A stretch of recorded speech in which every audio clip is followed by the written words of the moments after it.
welcome back. Today I'm going to do an overview of the last books that I read for the year. So these are all of the books that I read in December of 2021. Let's go.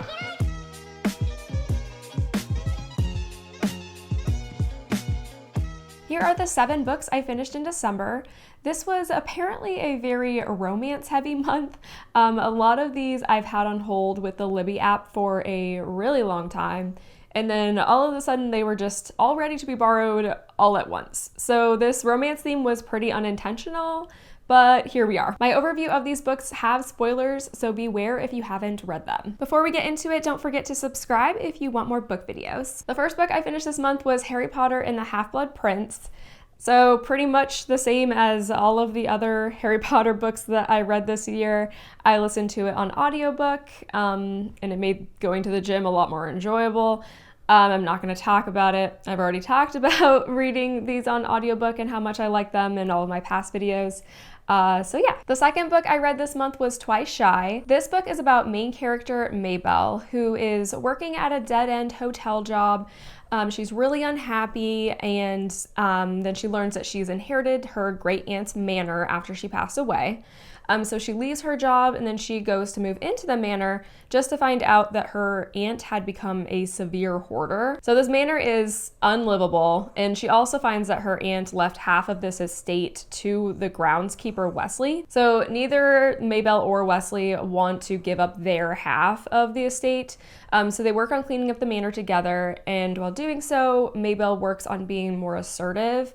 And then Wesley is like the kind of like quiet, grumpy type. But later we find out that he's shy and he has like bad social anxiety. And then of course, like all good romances, they fall in love and we have a happy ending. So this book I started out really not liking. The main character was just a pushover, and she was like very weak and meek, and like I was just really annoyed by her. I very much prefer strong female characters, so I almost stopped reading the book because of her. I do have to say though, in the book she indicated she wanted to become stronger and not be walked all over. And so after she quits her job and she moves into the manor, I think the author actually did a good job of transforming the character. And I do think by the end of the book, she actually was a stronger person, and she had become way less taxing to read by the end. For the main male character, I actually really loved Wesley. I loved that the author wrote this like shy, kind of like socially anxious character. I felt like I could really connect with him, especially on like the shy front, especially since this is something that I've struggled with since I was a little kid. So for me, as a character, he felt very realistic. And then over the time of reading the book and having the characters like interacting together and like working on the manor, I of course wanted them to end up together like super badly. I felt like I was really emotionally invested in them ending up together.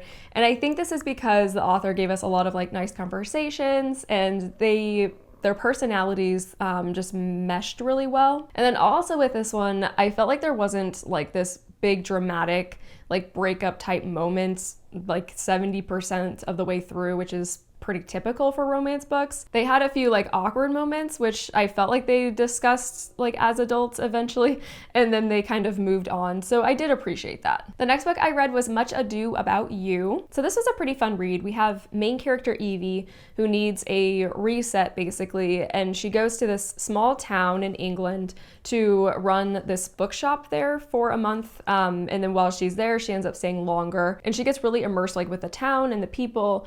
And then of course she meets like this wonderful farmer man that she befriends immediately, and then it's a friends to lovers trope. And I really did like the friends to lovers and like the travel aspect of her like going to England to run like this cute little bookshop, and like her not wanting a relationship but clearly having sexual tension with Roan, the main male character. And he was a really great character. He had a really great personality, and he was really sweet, yada yada, you know, like, oh, the perfect romance character basically. And it was like the ultimate like, oh, you're rooting for him to get the girl because he's just so sweet and perfect. So the book took place in this really small town where everyone was basically like in each other's business, and I was surprised with how many characters the author put in the town, but I was more surprised with the fact that I wasn't annoyed by all of the characters. Like, in turn, I was actually charmed. So usually if there are like too many characters in a book, I feel like it's sometimes like a little bit too much to keep track of. But I thought she did a really good job with like giving us different backstories that were like subtle enough to not take over the story, but want the best for the town people. Now, my biggest issue with this book was I don't know how I feel about like the big surprise lie at the end with Roan being like from some sort of like rich royalty family, and he was like not telling her because he wanted her to get to know like the real him, and like I don't know, I feel like it was just kind of like classic like romance story drama. But I felt like the author could have just had him be like really rich or like something different, but I felt like having the added title of like his family being like some sort of like royalty, it just seemed like too much. I had a hard time buying it. I knew that the book needed some sort of like twist or conflict because like the book didn't really have any conflict through the rest of the story. Like they got it wrong really well, and everything did feel like a little bit like too good to be true. But then like I feel like the conflict she chose, like it just, I don't know, I didn't think it was the best. I thought it was kind of cheesy. And like up until that point, I was super on board with this book. But now, like, I'm not really sure how I feel about it. Like, I just felt like it was a little bit too cliche. The next book that I read was The Rose. So I do not exactly remember, like, what led me to pick up this book. I know for sure it was recommended in a Reddit post, but I can't remember what the original post was asking for in terms of book recommendations. So I placed it on hold with my library, and then by the time the hold came up, I completely forgotten about like what this book was about, and I didn't read the synopsis before reading it because I was like, oh, well, I put it on hold for a reason, so let's just read it. So then I started reading it, and apparently this book was erotica / romance, but it was also kind of like Greek mythology erotica with like Greek retellings.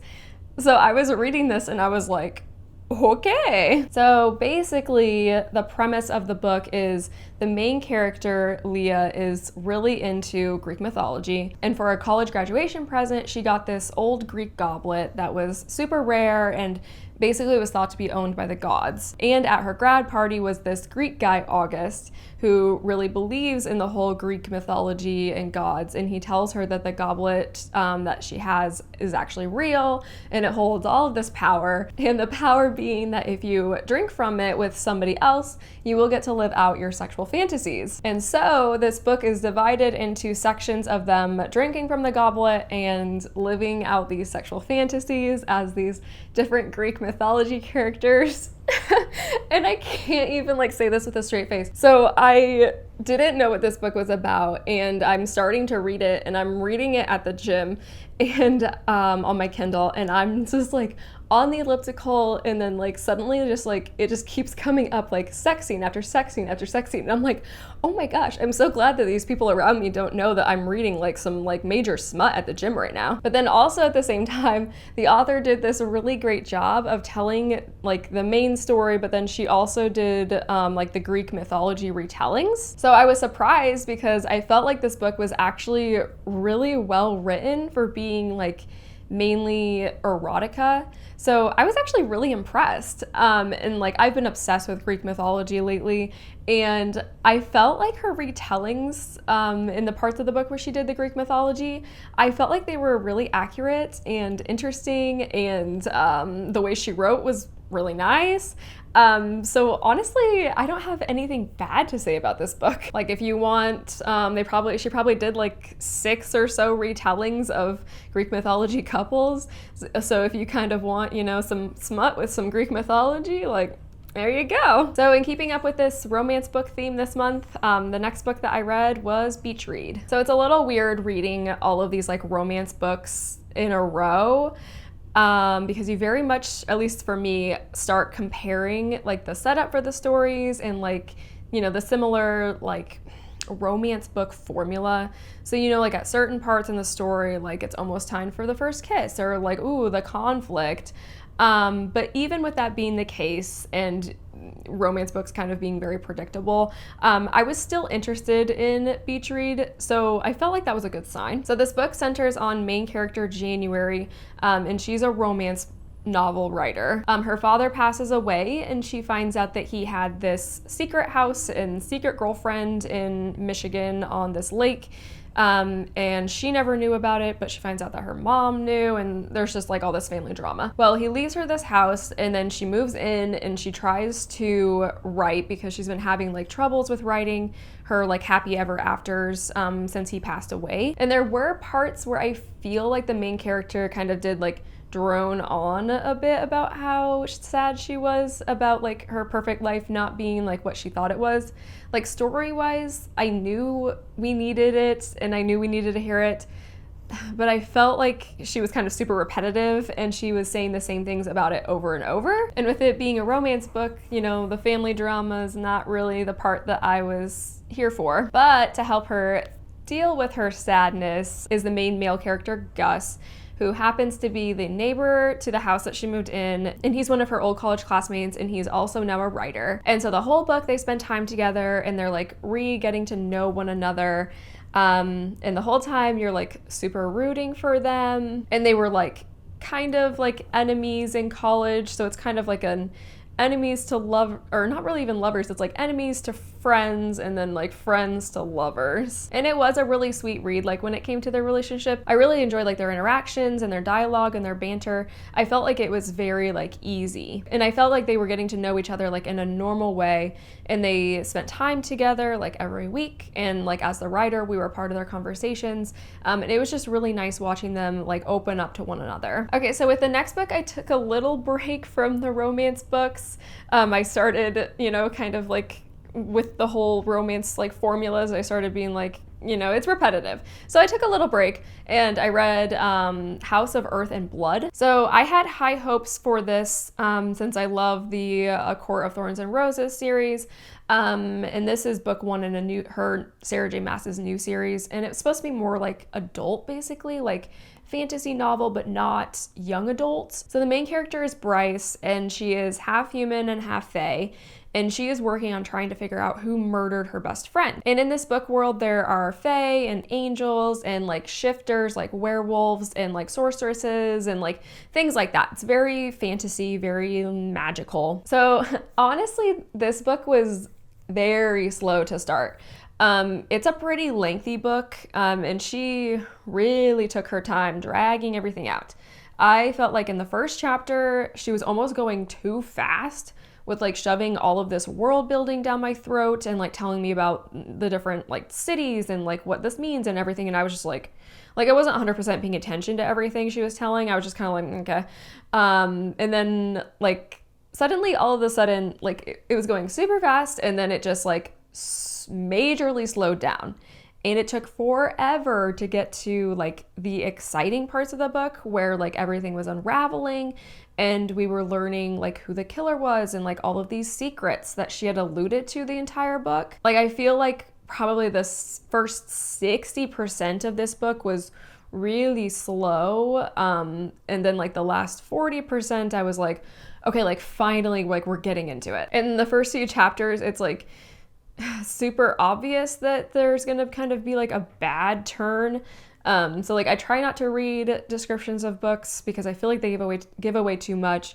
But like in the first chapter, like she keeps talking about like how great her best friend Danica is, and like all these other, in like her like wolf pack, she's a shifter, she's a werewolf, and like how great like the pack is, and she like agrees to like go on a date with one of them that has liked her for a long time. And right away, it just felt really shifty. And so like partway through like the second chapter, or like before we find out they've all just been murdered, I had to read the back of the book because I was like, what is this about? Like, what's going to happen here?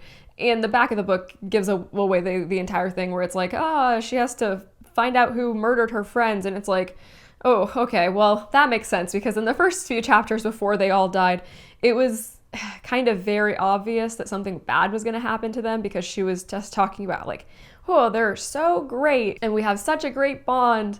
And it was just like really bad, like kind of like foreshadowing. So I kind of liked that she did have to like work on her grief and like work on moving on and like kind of like work on like kind of being on her own because like her and her best friend were so close. So I did kind of like that we saw like her grieving process. So the big complaint that I do have with the book was just like the juvenile like conversations and dialogue.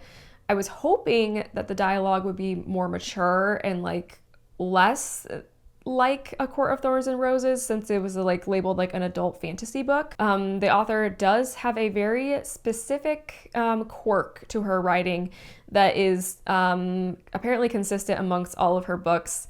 And a lot of times I just kind of inwardly cringe at like her overuse of like the words like snarl and like prick and like using the word like trash as like an insult. Like I feel like a lot of it is kind of like middle school like dialogue. So I could do without that, but at the same time I still can look past it because I feel like she tells a good story. I just really, really wish that her dialogue was more mature. Also with this one, I wasn't super invested in the love story. Like I'm happy it worked out for them and everything, but I wasn't like freaking out on whether or not they were going to like end up together. I was actually really surprised that I was way more interested in finding out like all of these secrets and like who was behind everything and like the politics of like all of the different like cities and stuff like that, which kind of continue on with the next one. And the next book in the series is coming out next year, so I will definitely be reading that because I am excited like storytelling wise to see where the story goes. Okay, my last romance book and my last book of the year is It Happened One Summer. So this one was a cheesy one. I actually thought about not finishing it almost immediately when I was reading it. There were just so many like name drops and like Instagram references, and I was just like a little like I feel like those annoy me because they really date a book, and usually I find it super unnecessary. But then like I kind of got farther in and like it was somewhat necessary to the story at times. So I kind of let my personal like dislike for that just slide by. So this book is about an LA party girl who's sent to this seaside town in like either Washington or Oregon. I don't remember which one. And she's sent there to live on her own. And she was sent there by her rich stepdad. He basically cut her off because she was being super irresponsible. And then her sister Hannah comes with her. And then while she's in this small town, the love interest is a ship captain. And it did not take long at all for them to start their fling. So the main problem I had with this book was I don't feel like the main characters really ever talked or had like a reason to fall like deeply in love with one another after only like little more than like a month. But I feel like this is like the type of romance book that I had to like not think too much into to like enjoy it. And then once I feel like I like kind of turned my brain off a little bit and like stopped poking holes in the story, I actually started to enjoy it. And I know that there is a sequel coming up to this, like centering on her sister Hannah and her like love interest, this guy named Fox. So seeing like little glimpses of them throughout the story was nice. And actually I feel like I liked the Hannah character better than the main character Piper. She's more like down to earth, and I feel like reading a book about her is actually going to be pretty enjoyable, so I'm looking forward to that one. So the ending for this one was a bit like meh. Like they got in a fight, and then like he was leaving for a fishing trip, and she said she was going to like go see him off, but if she didn't, that means that like she didn't pick him. And like of course an emergency happens, so she misses the boat. And so like he thinks that she doesn't want to be together, but then he gets back and he sees like a text from her saying that she tried to go, and in the meantime she went back to LA. And so he decides to travel all the way to LA to go find her. And the whole time I was just like, can't you just like text her or call her like right now that since you're back on land and like you have cell reception, and like sort this out? Like because he doesn't like try to contact her at all. He immediately just like gets off the boat and like learns from Hannah that she went back to LA, and then he like just goes to LA. And the whole time I'm just thinking like, you could just call her. But I know like it was meant to be like this like grand romantic gesture for the book, but like I don't know, the whole time I'm just like, you could have avoided like all of this drama. And I wish the author would have like kind of filled in the plot hole somehow, like with her being like, oh, you know, Piper forgot her phone like here before she left for LA or something, like a reason why he couldn't just call her and sort this out. But again, I had to just like turn my brain off and be like, you know, enjoy the ride. It's just a fun romance book. Enjoy it for what it is. And I do have to say it was super easy to read. I got through it like in no time. So that was nice. So I feel like it was a good kind of easy way to end the year. So the year is over, and I originally wanted to read 52 books this year, and I hit 70. So I'm super excited that I went way beyond my goal. Thanks for watching these wrap-up videos. Don't forget to like, comment, and subscribe, and we'll see you next year. Bye.